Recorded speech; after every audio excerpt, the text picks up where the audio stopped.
कहते हैं, एक बार अम्बरीश जी ने एकादशी व्रत किया।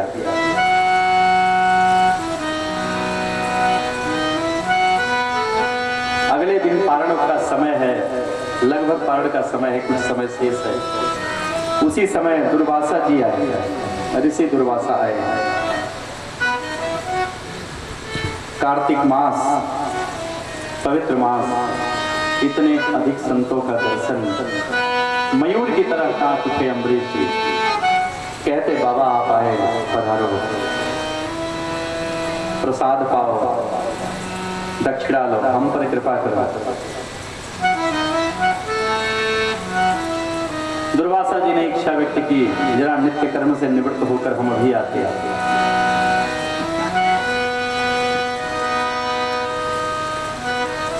स्नान ध्यान के लिए चले गए सब संतों को लेकर ऋषिवर दुर्वासा। इधर पारण का जो समय होता है वो बीतने लगा। बड़े धर्म संकट में पड़ गए अम्बरीश जी, अब क्या किया जाए। ब्राह्मणों से विमर्श किया। ब्राह्मणों ने कहा ऐसा है कि महाराज जल पीकर आप पारण कर लीजिए, क्योंकि जल में भोजन करना एक प्रकार से व्रत भी आपका बच जाएगा, और भोजन करना होता भी नहीं, प्रसाद पाना होता भी नहीं है, आपके व्रत की रक्षा भी हो जाएगी, और ऋषि के प्रति अपराध भी नहीं होगा, संत के प्रति अपराध भी नहीं बनेगा। उनको निमंत्रित करके पहले पा लिया, ऐसा अपराध भी नहीं बनेगा। तो कहते हैं राजा ने ऐसा ही किया। सामने से दुर्वासा जी आ रहे हैं, ऐसे हाथ किए हुए जल का पात्र है। दुर्वासा ने दूर से देखा, रे दुष्ट, हमको निमंत्रित करके स्वयं प्रसाद पा लिया। भयंकर क्रोध में आ गए और कहते हैं निकट आए, अपनी जटा से एक केस धरती पर पटक दिया और कृत्या नाम की राक्षसी उत्पन्न हो गई। कहती है बताओ ऋषिवर क्या करना। कहते इस दुष्ट को जलाकर भस्म कर दो। अब कृत्या अम्बरीश की तरफ बढ़ी है। ठाकुर जी की कृपा से श्री सुदर्शन महाराज प्रकट हुए हैं। बोलिए सुदर्शन भगवान की। कृत्या को भस्म किया। अब तो दुर्वासा जी के पीछे लग गए। दुर्वासा जी भागते हैं, ध्यान देना, यतो यतो धावति तत्र तत्र, जहां भी जाते हैं दुर्वासा जी, सुदर्शन जी पीछे पीछे। ब्रह्मलोक गए। ब्रह्मा जी ने कहा ऋषिवर कैसे आए। कहते क्या करूं, अम्बरीश जी के प्रति, भगवान के भक्त है, अम्बरीश जी के प्रति थोड़ा अपराध हो गया, अब क्या करूं, आप ही मेरी रक्षा करिए। ब्रह्मा जी ने गेट का रास्ता दिखा दिया। कहते देखो भगवत द्रोहियों की लिस्ट में मुझे अपना नाम शामिल नहीं कराना है, निकलो यहां से। शंकर जी के पास गए, शिवलोक गए। शिव जी ने तो बात भी नहीं किया सीधे मुंह से। अंत में घूमते घूमते ठाकुर जी के श्रीधाम गए हैं, भगवान के चरणों पर गिर पड़े। कहते हैं अजानताते परमानुभावम कृतम मयाघम भवत प्रियाणाम। हे केशव, हे गोविंद, हे ठाकुर जी, अनजाने में आपके भक्त के प्रति मुझसे अपराध बन गया, अब मेरी रक्षा करो।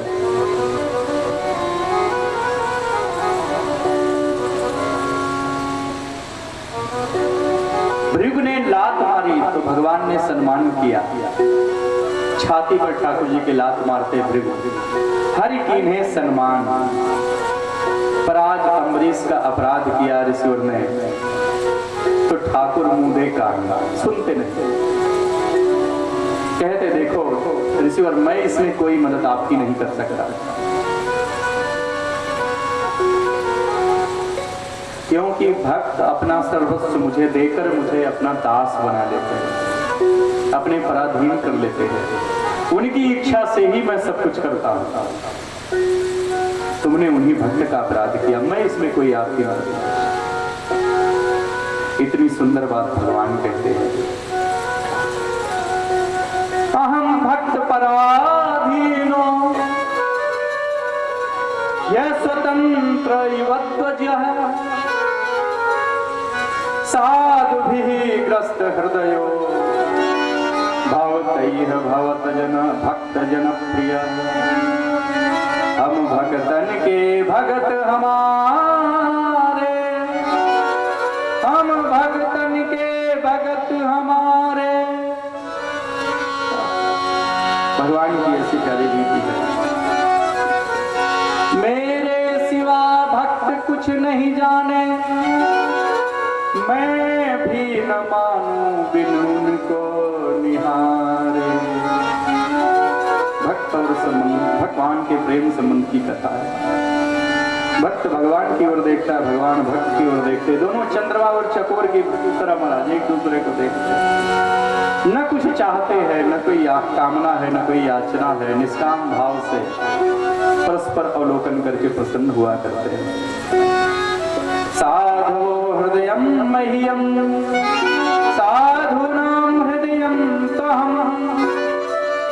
भगवान कहते साधु मेरा हृदय है और मैं साधु का हृदय हूँ। मदन्यते न जानते नाहं तेभ्यो मनागपि। मेरे अतिरिक्त मेरा भक्त कुछ नहीं जानता और मैं अपने भक्त के अतिरिक्त और किसी को नहीं जानता और किसी को नहीं जानता।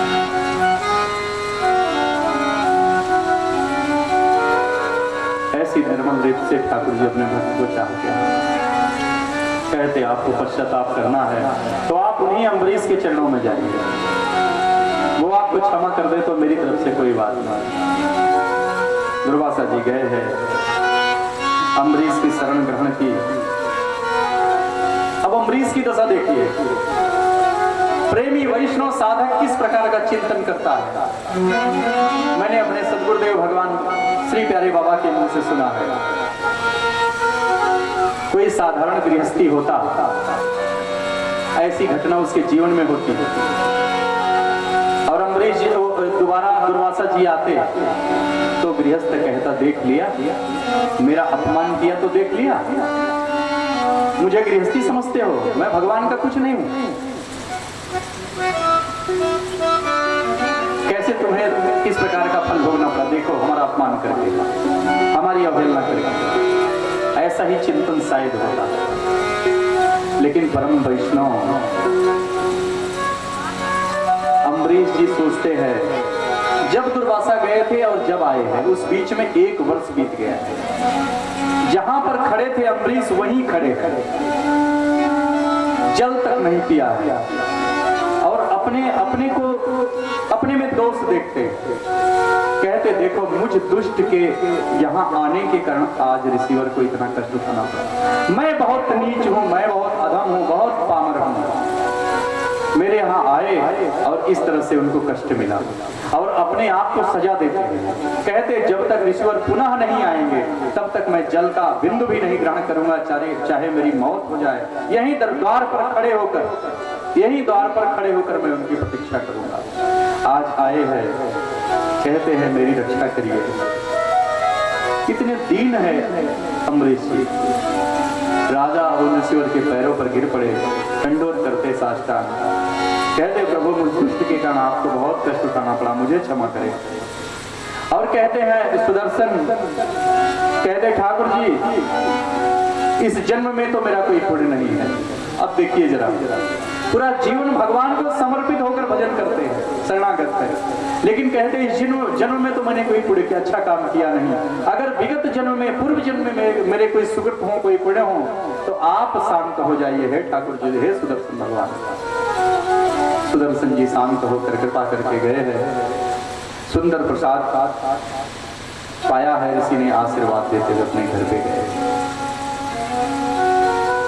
देखिए यहाँ पर चिंतन की बात है। जिन दुर्वासा जी का ब्रह्मलोक में, शिवलोक में, वैकुंठ में साक्षात प्रवेश हो, निर्बाध प्रवेश हो, ऐसे परम भागवत को क्या क्रोध आ सकता है?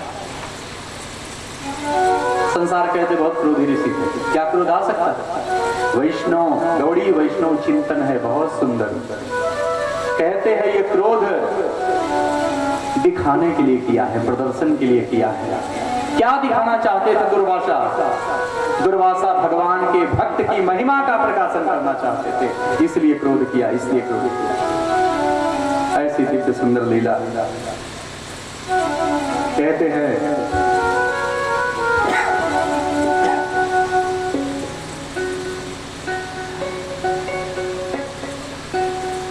वंश में आगे चलकर राजा सगर हुए, जिनके पुत्रों ने कपिल भगवान का अपमान कर दिया। उन्होंने अपने तपोबल से भस्म कर दिया सगर के पुत्रों को। किसी संत ने उपाय बताया, अगर गंगा जल का स्पर्श हो तो इनकी मुक्ति संभव है। मैंने आपको पूर्व में बताया था, गंगा जल नहीं है, गंगा द्रव नहीं है, गंगा ब्रह्म द्रव है, ब्रह्म द्रव। भगवान वामन के चरण कमल जब सत्यलोक गए थे तो ब्रह्मा जी ने उनको धुलकर अपने कमंडल में रख लिया। वही दिव्य जल गंगा जल के रूप में आज धरती पर बह रहा है।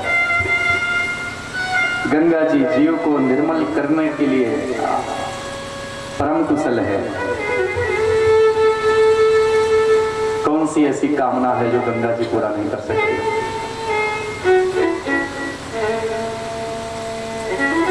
इस वंश के तमाम राजाओं ने गंगा जी को धरती पर लाने के लिए तप किया, किंतु अंत में अंशुमान के पौत्र भगीरथ जी ने गंगा जी को प्रसन्न किया, मर्त्यलोक में आने की प्रार्थना की। गंगा जी ने कहा, पुत्र मैंने तुम्हारी बात मान ली, मैं चल सकती हूँ मर्त्यलोक, लेकिन दो प्रश्न मेरे मन में है। एक तो मेरा वेग इतना अधिक होगा, मैं धरती को फोड़कर पाताल में चली जाऊंगी, तुम्हें कोई लाभ नहीं होगा। दूसरी बात, कलयुग के प्राणी पाप करेंगे, मुझ में आकर स्नान करेंगे, वे तो पवित्र हो जाएंगे, पर मैं अपना पाप कहां धोऊंगी, अपना पाप कहां धोऊंगी? भगीरथ जी ने कहा, मां तुम्हारा वेग धारण करेंगे भगवान शिव, भगवान भोलेनाथ, जगत के कल्याण के लिए।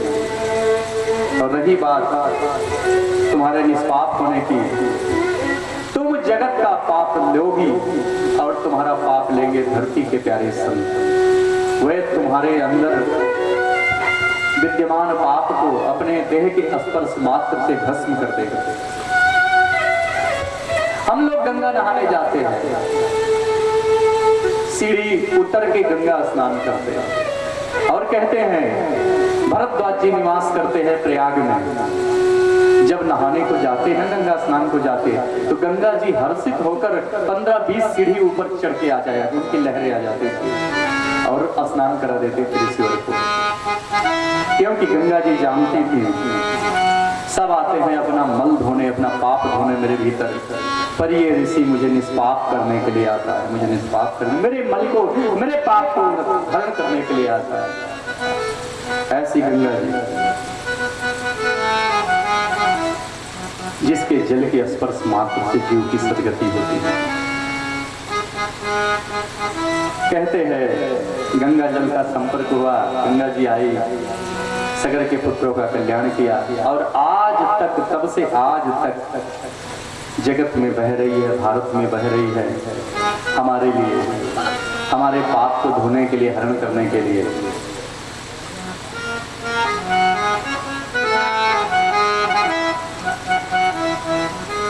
कि ये घोर